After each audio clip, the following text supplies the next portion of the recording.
welcome to the happenings, where we're going to talk about things that happen whether we like them or not. And she got it right. Yay! Okay. My name is Jessica Stone. I am a photographer. I am also a DIYer, and we will determine later on whether I'm any good at it or not. I'm a dog mom of 2, and I do dog watch as well because I believe in it. I have 4 children, and they are grown, and I'm dealing with that, the separation. Would you like to introduce yourself, Whitley, and help me out? I am Whitley. I am an author and editor, other things having to do with writing. I am also, as Jessica is, we are retired military spouses. Yes. We homeschooled. We homeschooled and also were able to have our own personal careers because we did it from home before there was working from home. That's right. We were pioneers in all of it. Well, I feel like you truly were more the pioneer from the Arkansasian branch than I truly was, but I Yes. followed in footsteps for sure. All right, so we have a special guest with you today, and today's topic is the hard choice when to know when to put a loved one into a facility. And to open it up, we're going to be talking with our special guest. So our special guest, do you want to introduce yourself and tell us a little bit about yourself? Yeah, my name is Helen Munday, and I'm a nursing home administrator and also a part-time author. Ah. I've written 3 books, and so yes, so I'm a nursing home administrator, and I've dealt with long-term care for 41 years. Well, you are an angel of the Lord. I'm going to tell you because we've had good situations happening, and it takes a special person to do what you do. All right, so we're going to kick it off with our first question. Let me get my notes.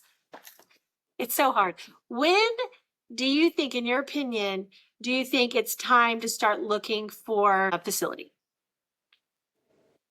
When the person that you're concerned about is not safe wherever they are, they're not safe at home, they fall or they wander off or they turn the stove on and forget to turn it off. If they forget to take their medicine and take it several times a day, overdose, when they cannot do their what we call ADLs, which is activities of daily living, like brushing your teeth, bathing, and hygiene, not able to go to the doctor on their own, although if you're able to take them, that's fine. So that's not a point. It's safety. Safety is the number one. And then also taking care, your activities of daily living, a home health agency can come in. But home health agencies only come in like twice a week, and once a week for a nurse, and twice a week to maybe a nurse aide bathe. And that's a very short period of time. The rest of it, if you want it longer, you have to pay for it. Yeah, right. Okay, Whitley, your turn. That was excellent, by the way. Helen, every time you talk, I feel like I got a degree. It's so good. I'm like, teach something. Teach me, Helen. Okay, Whitley, what's your question?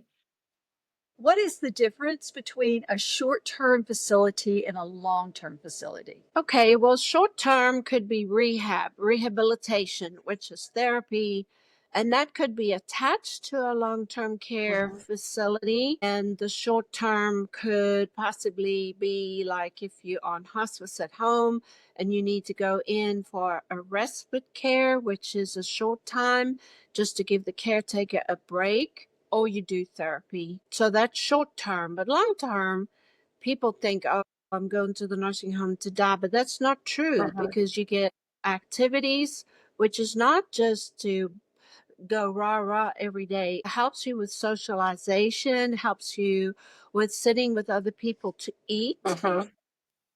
People don't eat when they're by themselves.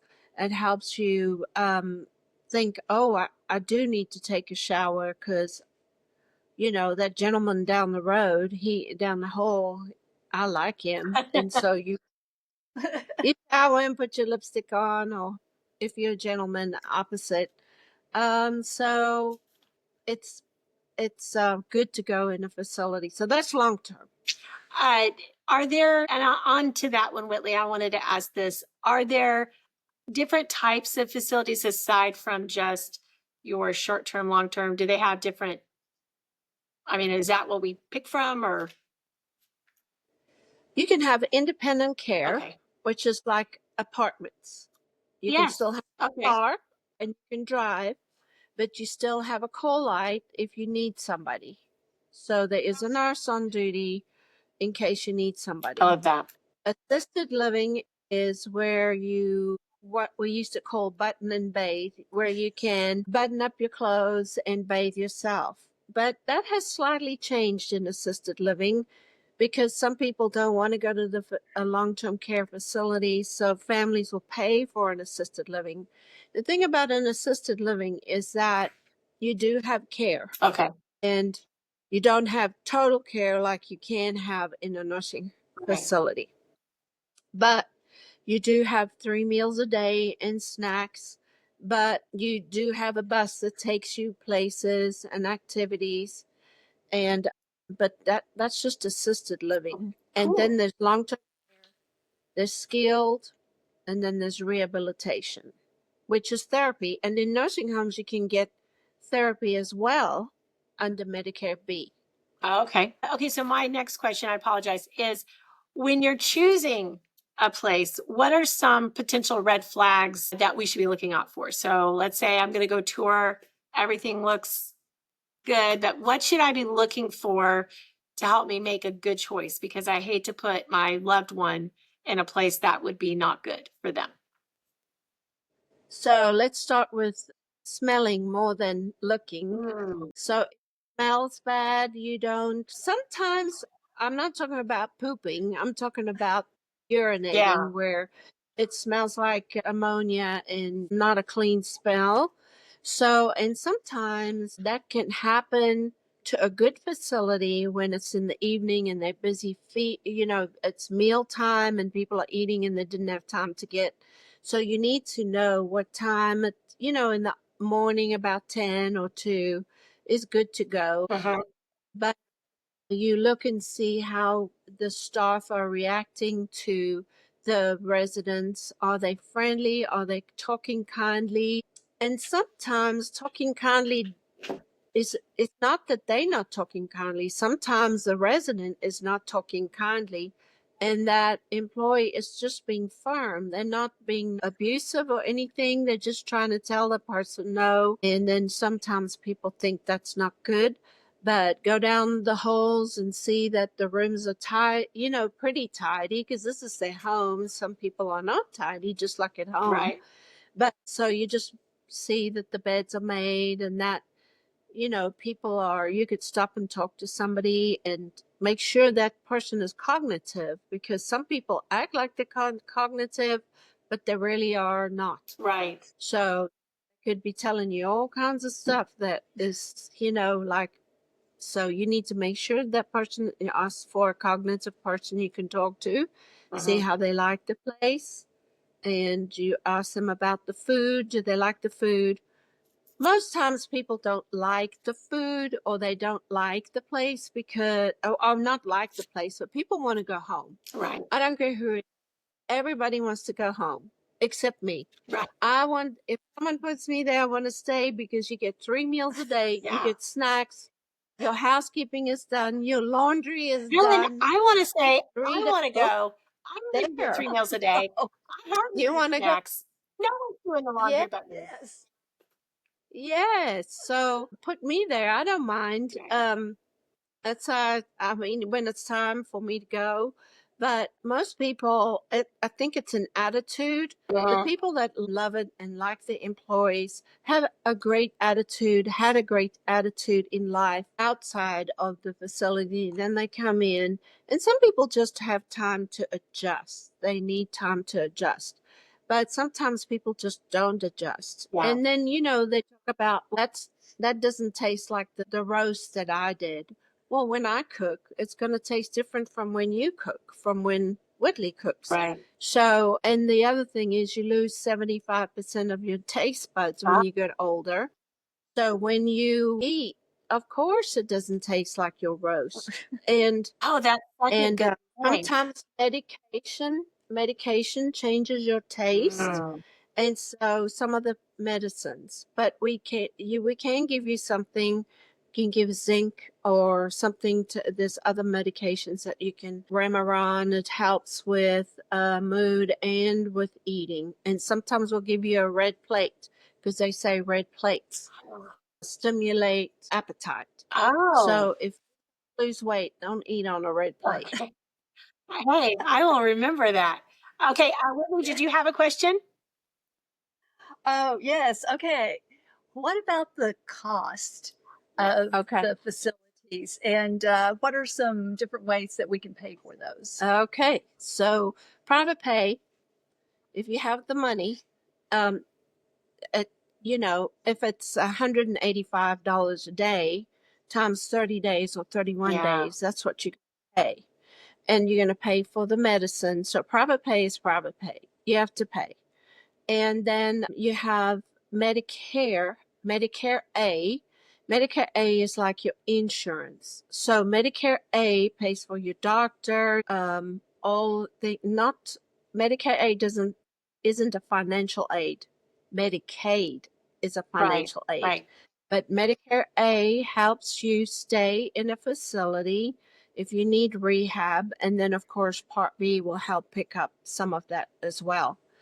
Medicaid is a financial, that's your financial. So always think of Medicare as a health insurance. And some people change it over to an Advantage plan. And that is not good because Advantage plans look like they're great. They're great in the community. But once you get in a nursing home, they will say, oh, you've got to only have 7 days of therapy. Whereas straight Medicare A gives you a full 100 days, 20 full days completely paid for. Wow. I had back surgery and I went to rehab in a nursing home, and 20 full days were completely paid for because I had regular Medicare. After that, if I needed to stay, Medicare B would pick up and your insurance for the 80 days that are left. Okay. But now, if you don't have that because you're younger, you don't have B, but if you have insurance, that will pick up. But if you don't have insurance, Medicaid will help pick up that 80%, and we bill that, or private pay. Mm-hmm. Okay, I love that. Medicare and Let me see. doesn't help. So can we delve into this one a little bit because I've had a couple of friends and my family included that have had some issues, and we'll probably have to do a separate segment on this. But with when you let's say, okay, my loved one, parent, has picked a plan. I'm coming in more as to make sure like they're like to be that second set of ears when the doctor tells them information because they may forget that because they're told something that's hard and they don't hear anything else but the hard thing. So I go in more as to hear what they had to say so that I can tell them if they forgot anything, like, okay, this is what the doctor said and here's what the plan is. But how do I know, like, because sometimes when they're picking these plans, I think it's done so fast and they make it sound like you're going to Disneyland. And only when you're in it is when you get the harsh realities of what the truth of this is, which is really difficult. So as I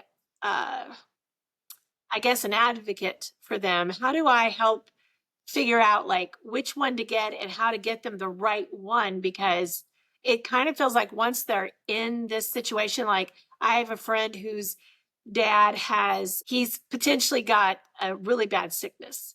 And so he's cathetered, and it's ridiculous. I mean, it's good that he's cathetered. It's not ridiculous, but it's ridiculous what his insurance won't allow.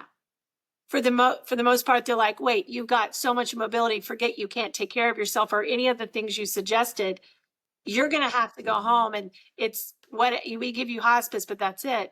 So how do I, as their daughter or, advocate, make sure like, okay, wait, they've got this Advantage plan. Can I change this back to A?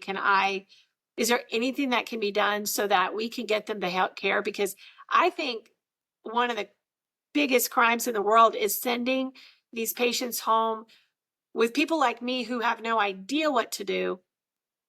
And I'm just surviving, trying to figure out how to help them. But really, I need really good help. So would you have any suggestions for that? Like how to help me navigate this? It takes 30 to 45 days to cancel your Advantage plan. You call Medicare or get on Medicare.gov, and it takes 30 to 45 days to cancel that Okay. and get on Medicare if you want regular Medicare A. Okay. You don't have to have an Advantage plan. You can have Medicare A. It's just the insurance companies have got a way that they can do so many days, and Medicare likes it because they don't have to pay for all these days, and they have somebody on a third party controlling. Now, I have a friend that sells Advantage plans, and her and I sometimes really disagree because Advantage plans do have a good advantage in the community. But if you get admitted to a facility, it would take 30 to 45 days to get out of that. Whereas Medicare would give me 20 days. If I had an Advantage plan, they may have given me 5. Yeah. They want you to send all your history to them, and they will decide if you can have therapy. Yes. But regular Medicare, you just need 3 midnights in a hospital. And so if you have 3 midnights in a hospital and get admitted into a facility, then you can have Medicare for 20 days, fully Oh, paid. that's wonderful. After that, 80%. But you do have the option, like if you feel like that person's going to be long term, you can cancel that Advantage plan and get Medicare. an regular Medicare A. Well, I was, and they said we'll have to do a separate segment on this because my eyes have just been opened to how much of a big problem insurance really is, because the doctor can say, yeah, you need this, but the insurance is dictating whether or not I'm going to have it. And I have Yes. gotten to the place of just really angry because I feel like it's such an injustice. You can pay into it all your life and they're just, I don't know. I feel like our car insurance is better than our health insurance as far as what it covers. Yeah. Well, I mean, also something that you have to consider is medications.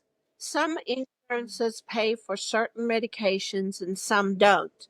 Now, if you have Medicaid, you can get Medicaid D. Okay. D is the pharmacy program.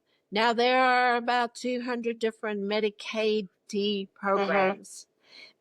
So you need to find out from the pharmacy, does your Medicaid D program that Everyone you I'm are taking. on? Because every year you have to choose one. Well, any Dick and Harry out there doesn't know that there's 200 things to choose from. And also with your medications, that insurance company might say, no, I don't pay for this, I don't pay for that, I don't pay for this.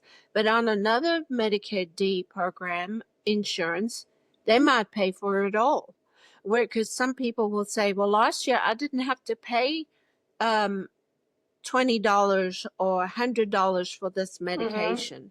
Well, you're on Medicare D and you changed, or that company that you are with doesn't pay that anymore. So you can ask the pharmacy if they can look up and see what that does it pay. Now, if you're in a nursing home, you have to have pharmacy review once a month. And so that pharmacy company that comes in can review your plan. Oh, good. In a facility. I love that. I request- love that. I was just thinking of, while you were saying this, Helen, there is a movie, because I am a movie person, The Incredibles. Me too. And Bob Parr, who is Mr. Incredible, works for this insurance company, and he's helping these people get to where they need to get so they can actually get help. And it ticks his boss off because he's like, your clients, Bob, are the most educated clients there is. They know exactly how to get through the system. And I feel like we are these little old ladies that we need a Bob Parr to help us find a Yes. way. And I really appreciate you doing that. Whitley, did you have any questions that you wanted to throw in there? What about veterans Ah, benefits? Veterans benefits. The VA has VA administration in most bigger towns like Waco or Austin or Temple, and you can go there and you can ask them about the good. benefits. If there are facilities that have VA contracts, there are different types of contracts in nursing homes.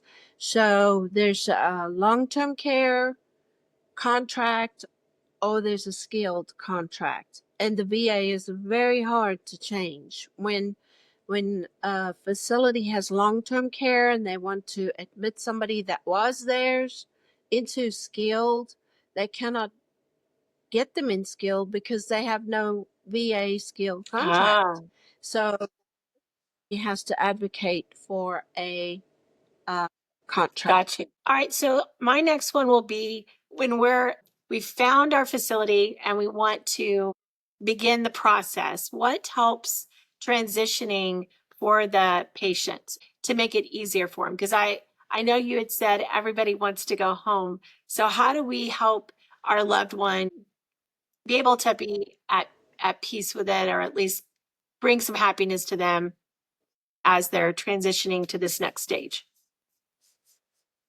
Okay, so if it's it depends if they have a private room. Some facilities have private rooms, just private rooms, or some of them have 2 Mhm. beds. So when you have 2 beds, a little closet, you don't want to bring a whole lot of stuff because you can't get around the Right. room. So you don't need a lot of clothes. So you need as much as possible, like a photograph or photographs, something that they love close to them. If they want their Bible next to them, if they want whatever to make them feel comfortable, like they're at home, their bedspread, if they like their pillow, if they like the sheets, but then you'll have to do the Right. laundry. And also make sure when you put laundry for you to do, put the sign on their door saying family will do laundry, and so that the staff don't pick up the laundry. Sometimes some people don't pick it up, don't read very well. I'm talking employees. Sometimes they just throw it in the laundry and then it gets lost because it doesn't have a name on Right. it. But make sure that you have a basket that is a closed container with a bag in it, like a trash bag. So when they put dirty clothes in there, it can be shut down until you pick it up, so that the smell, if there is a smell, doesn't permeate into the room and out into the Good deal. hallway. Because yes. And some people they bring, oh, I've got a basket in there, but it's got big old holes in Right. it. And you've got a trash can, but you need a closed container with a closed lid. Okay. So for tips, I know that we had discussed some tips on our other show. Do we have any cleaning tips for laundry? Is there something you'd recommend? Because we have brought in clothes before to wash for a loved one, and they were very pungent. And so typical laundry soap is not enough to cut through that. So what would you recommend as far as like when you're cleaning your loved one's clothes and maybe the smell is not as exciting as Yeah. you'd hope it to be? Yes. So vinegar is Vinegar. great to put in the laundry. Vinegar, and also vinegar to clean around the toilet. And if they're at home, if they are male, they miss the toilet. Yeah. So you might want to clean the area around with some vinegar. But you can also use, there's a lot of pretty smells now, that you buy. So you can use vinegar, but then, you also might want to do another spin with a pretty smell in I it. love that you So said that. I've become a bougie laundry person now. We'll have to get into another episode of my bougie smell. Yes. Oh, yes. It's important to me. It's important that I feel like I'm always on vacation. Okay. I know what I was going to ask you. Were there any important numbers that we should know if it's about the type of care facilities, the insurances? Because I remember there being one that was super important. Can you remember what that was? Yeah.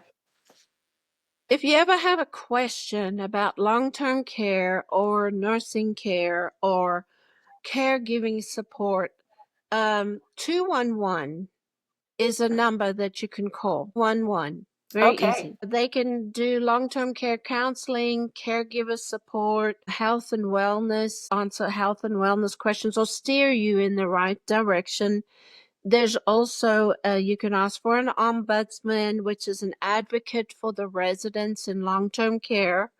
They come in and check on the residents and talk to them. They're not an advocate for the nursing home. They're an advocate for the facility, for the nurse, for the Oh, resident. right.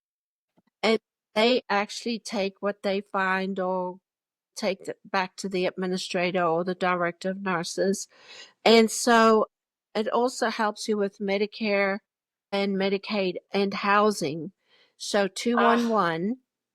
And you can also, the area agency of Central Texas or area agency of Arkansas, wherever you are, the area agency is where you want to go if you want help filling out a Medicaid application or anything like Oh, that. that's good. In the nursing facility, a social worker is the person that would help you, and the business office that would help you fill out a Medicaid Okay. application to get Medicaid in the nursing Okay. home.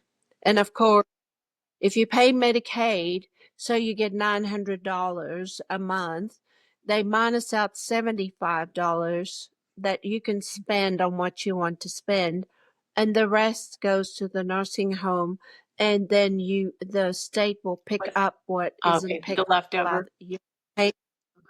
But people complain, well, what? I only have $75. Well, hello, what are you going to buy? Your room is Right. like a 2x4, and you Yeah. they I got had a a, Those are laundry. you got all your meals, you got the laundry, you might smoke, um, and you might I don't know what else you might do, but there's not a lot that you need. If you want a Coke or you really need right. something, you usually can ask. Okay, so I have one more and I promise we'll wrap it up. I have a friend who's got two parents. One is in a nursing facility and the other one isn't, but he really needs to be. And so they're limited because I believe most of his check goes to pay for her. And so they're in a situation where it's like it would be $10,000 plus if both of them were in it. So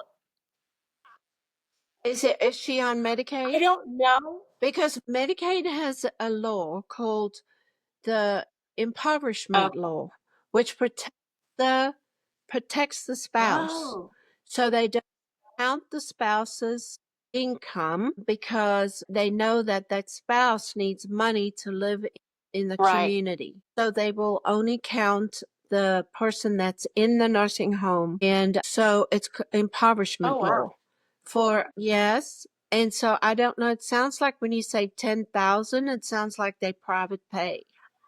So if they private pay, that's a different thing. I don't know what they I'm gonna have to find own. out because I Yeah. basically go to lunch with my friends, and so we'll catch up. And I don't want to like get my little glasses out and say, "So tell me," I don't want to.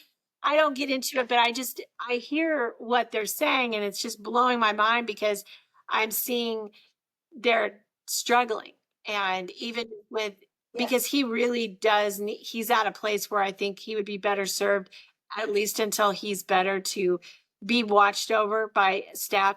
Plus, everyone around him has jobs. They can't, you can't forever not go to work, even though I know I think there's a law where you can get benefits for if you're taking care of your loved one, but it doesn't replace a job like where you're actually, it helps a little bit, but not to the point where that I think that she would need it. But I did want to ask because one thing I can tell you just listening to them is the loved ones feel like they're drowning. underwater with the system and not knowing how to help them and not having all that information. And so my hope with this particular podcast is that they'll take your advice and be able to. Call one.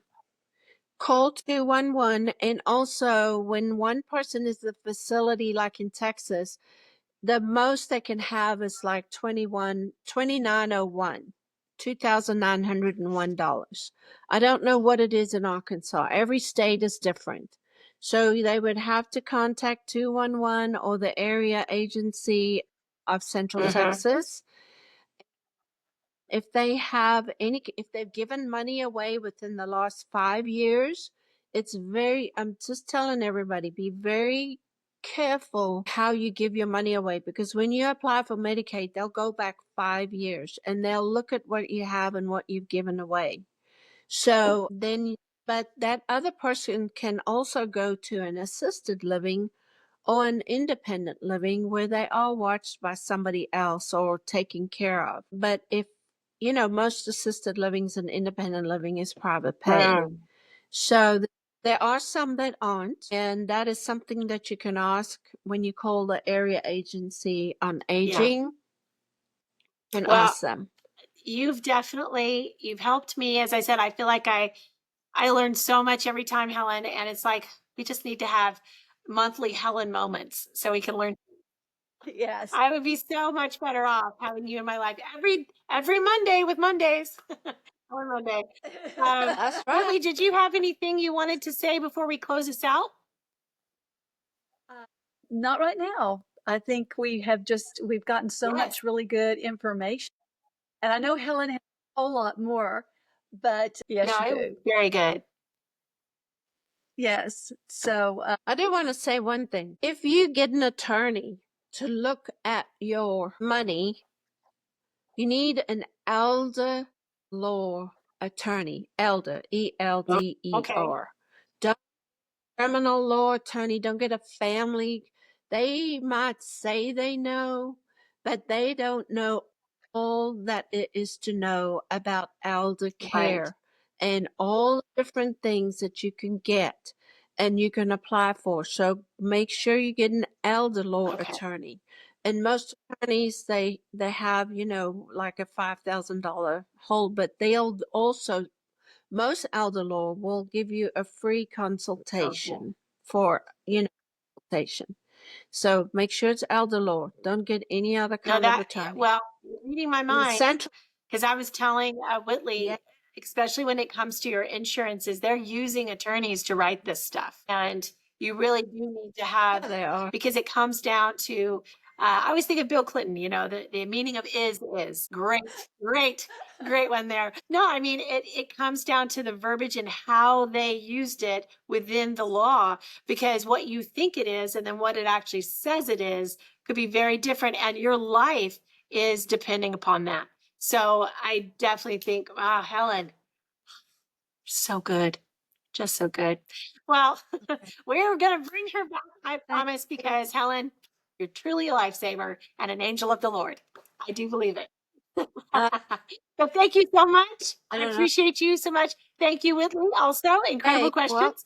And join us again. We're going to be talking more healthcare and watermelon choosing. You would not understand how important the thump is on a good rump of a watermelon and how badly I feel. Okay.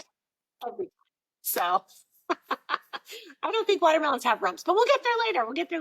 Anyway, thank you again. And we'll look forward to seeing you next time on The Happenings. Bye. bye.